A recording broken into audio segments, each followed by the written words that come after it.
I played Arknights Endfield for over 24 hours straight to try and find out how many pulls a new player can get. This will be 24 hours of active grinding, so anytime I decide to take a break, the speedrun timer on the top left will completely stop. I thought I should mention that I will be skipping most of the story to try and grind as many pulls as possible within the time limit. Alright, let's get started.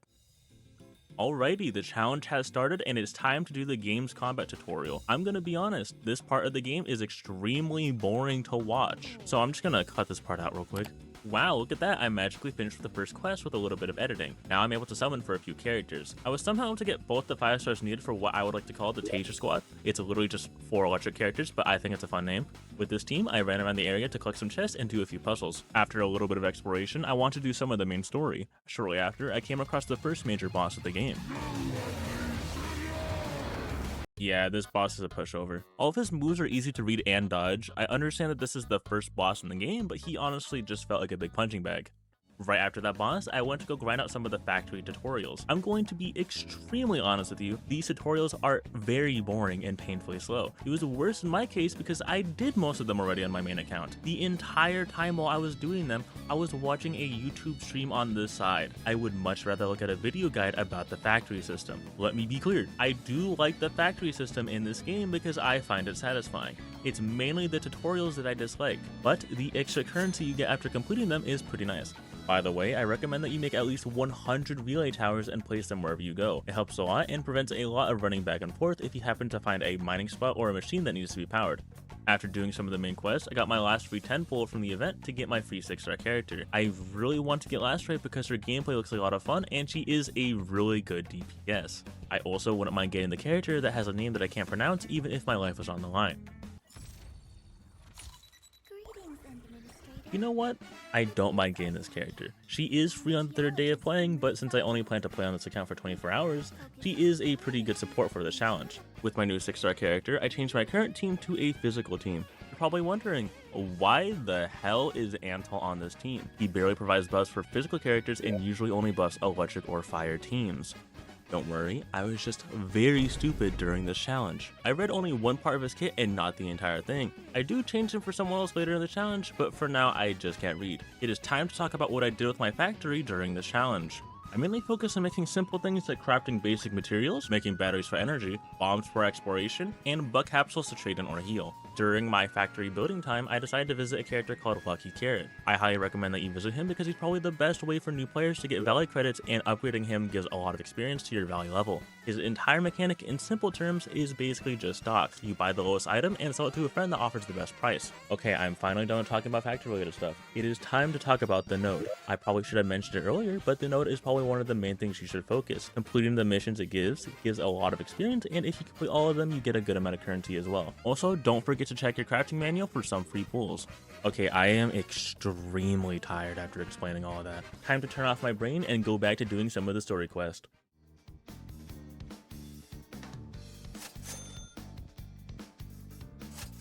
Okay, I have finished the story quest in the mining area and the science park. I will most likely come back to grind the exploration in these areas later. Up next, I want to continue the main story to unlock more areas.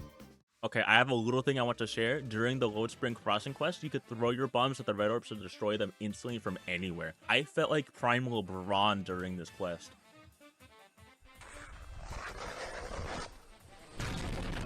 During this quest, 2 of my brain cells finally connected and I decided to actually read for once in my life. Yes, I finally realized that Antal doesn't work well with physical teams. I felt so proud watching myself make a good decision for once.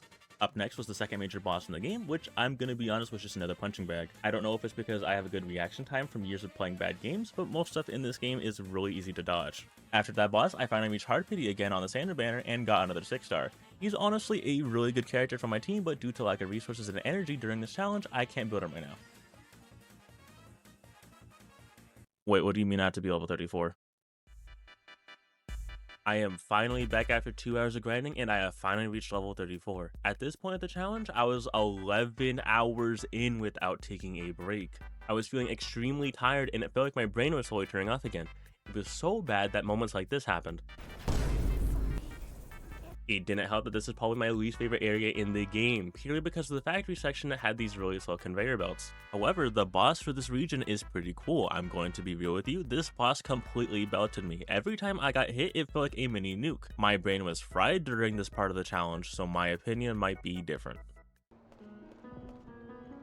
Tata? Where did it go?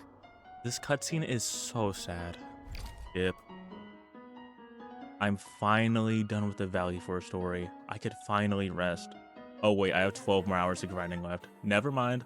The next level requirement for the story is level 43, so I had to go back to grinding side quests and chests. I also discovered a small game mode called Aberrant Exploration. It's basically just a timed game mode where you try to grab as much stuff as possible while trying to do the main objective. It seems like a cool idea, but gets boring really quick. I would much rather have something like Simulated Universe from Honkai or Hall of Zero from Xenos on Zero. After I completed that game mode, I went back into the mines. While I was grinding quest, I realized that daily reset happened. Yep, I spent 14 hours on this challenge already. I have seen the sun go down and rise again during this challenge. It does not feel good at all. 2 hours later, I finally reached level 43 and can now continue the main story. I probably should have mentioned this earlier, but my main account is only level 38, meaning this challenge account is ahead of my main. I've also never been spoiled on story or areas because I usually stay away from YouTube whenever I play a new game. So imagine my surprise when I see 2 new massive regions. So for the next 8 hours of the challenge, I am completely blind and I have to figure everything out by myself. Reminder, I have not slept yet, so my brain is going to die trying to learn new stuff. Oh look, it's the 6-star character I didn't build, that's crazy. After roughly 19 hours, I have finally completed the main story and unlocked 2 new factories. I made sure to collect most chests I came across and I did a few quests. Not gonna lie, my brain became the size of a peanut after having to learn new factory mechanics and doing a few puzzles.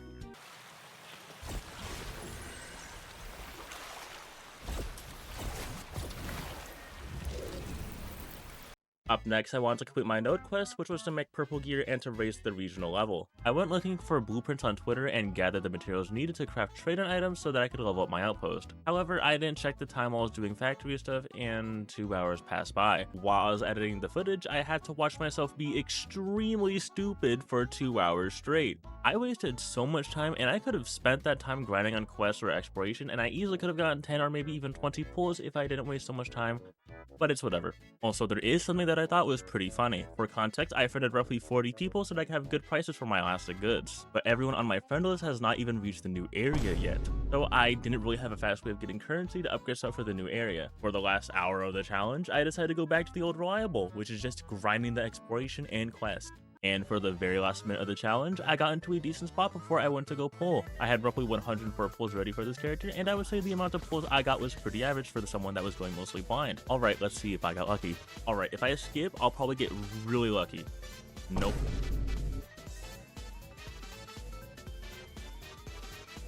Oh, that's Leviathan right there.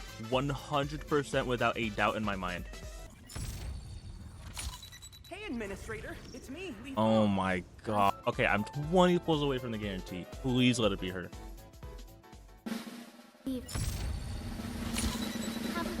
Thank the heavens. This challenge was worth it and I don't regret it one bit.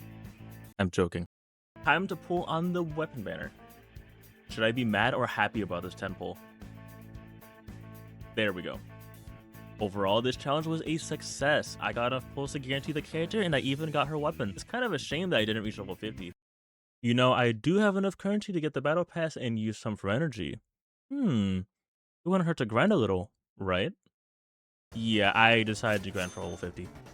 Alright, it's time to get back to work. I legit spammed the same domain like 10 times. I ended up not having enough energy to level up, so I had to do the hard version of the second boss in the game.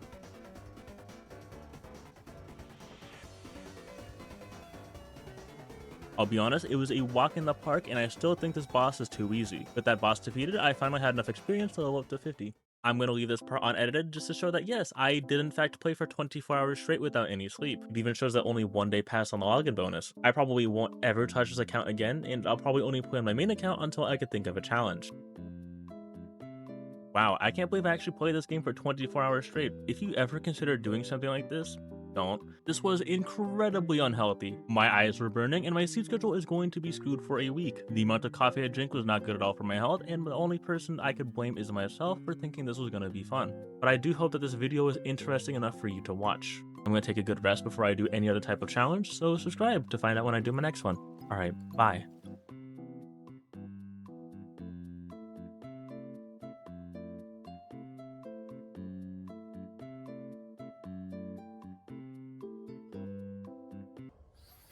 Apologies, Administrator.